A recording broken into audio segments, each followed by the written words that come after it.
వదినమ్మా పిండి అయితే కలిపినారు కదా, నెక్స్ట్ ఏం చేయాలి వదినమ్మా? పిండి అయితే కలిపినాం కదా ఫస్ట్ వీడియోలో. ఈ వీడియోలో అయితే వేడి నీళ్ళు బాగా మరగబెట్టుకుని, వేడి నీళ్ళు బాగా మరిగిన తర్వాత ఆ నీళ్ళల్లో ఉప్పేయాలి. ఉప్పేసినాక మనం కలిపిన పిండిని తీసుకొచ్చి ఈ వాటర్లో వేయాలన్నట్టు. ఇట్లా చిక్కగా అయిపోతుంది కదా, చూపుతుందా?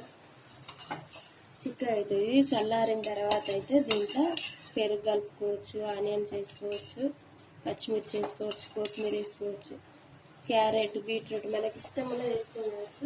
ఏదైనా హెల్దీ వేసుకుంటే మంచిది. ఇదైతే ప్రతి ఒక్కరు తాగండి ఫ్రెండ్స్, అందరికైతే మంచిది. మీకు ఎవరన్నా ఒకరు మా వీడియో చూసి రోజు డైలీ వేసుకొని తాగుతారని చెప్పేసి ప్రతిరోజు వీడియో తీస్తున్నాను.